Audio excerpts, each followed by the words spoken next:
കുറ്റ്യാടിയിൽ Instagram റീലിനെ ചൊല്ലിയുണ്ടായ തർക്കത്തിൽ വിദ്യാർത്ഥിക്ക് മർദ്ദനം. മേപ്പായൂർ സ്വദേശി കുളമുള്ളതിൽ സയാൻ ബഷീറിനാണ് മർദ്ദനമേറ്റത്. സംഭവത്തിൽ പേരാമ്പ്ര പോലീസ് കേസെടുത്തു.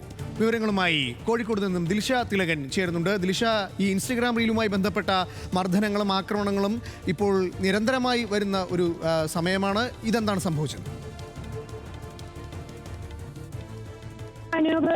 ഇപ്പോൾ കുറ്റ്യാടിയിലാണ് ഇൻസ്റ്റഗ്രാം റീലിനെ ചൊല്ലി ഒരു തർക്കം ഉണ്ടാവുകയും വിദ്യാർത്ഥിക്ക് മർദ്ദനം ഏൽക്കുന്നതുമായ ഒരു സാഹചര്യം ഉണ്ടായിരിക്കുന്നത്. മേപ്പൂർ സ്വദേശി സയൻ ബഷീറിനാണ് മർദ്ദനമേറ്റത്. ഈ സയൻ ബഷീർ കോഴിക്കോട് ഐഡിയൽ കോളേജിലെ വിദ്യാർത്ഥിയാണ്. സഹപാഠിക്കൊപ്പമുള്ള വീഡിയോസ് ഒരു റീല് സോഷ്യൽ മീഡിയയിൽ പങ്കുവച്ചതിനെ തുടർന്നാണ് മർദ്ദനം ഏറ്റിരിക്കുന്നത് എന്നാണ് പരാതി. അതായത് ഈ സഹപാഠിക്കൊപ്പമുള്ള വീഡിയോ സോഷ്യൽ മീഡിയയിൽ പങ്കുവച്ചതിനെ തുടർന്ന് പെൺകുട്ടിയുടെ ആൺ സുഹൃത്തിൽ നിന്നുമാണ് ഈ വിദ്യാർത്ഥിക്ക് മർദ്ദനമേറ്റിരിക്കുന്നത്.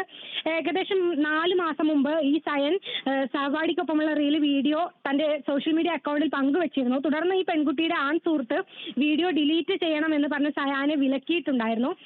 തുടർന്ന് പെൺകുട്ടിയും ഇതേ ആവശ്യം തന്നെ ഉന്നയിക്കുകയും ഈ വീഡിയോ നീക്കം ചെയ്യുകയും ചെയ്തതാണ്. എന്നാൽ കഴിഞ്ഞ ദിവസം വീണ്ടും കോളേജിൽ വെച്ച് മറ്റൊരു വിദ്യാർത്ഥി കോളേജ് ക്യാന്റീന്റെ സമീപത്ത് നിന്ന് ഈ ഒരു കാരണം പറഞ്ഞ് തന്നെ ഈ സയാനെ തടഞ്ഞു നിർത്തുകയും മുഖത്തടിച്ച് പരിക്കേൽപ്പിച്ചതായുമാണ് സയാൻ വ്യക്തമാക്കുന്നത്. എന്തായാലും ഈ പരാതിയിൽ പേരാമ്പ്ര പോലീസ് വിവരങ്ങൾ നൽകുകയായിരുന്നു ദിൽഷ തിലകൻ.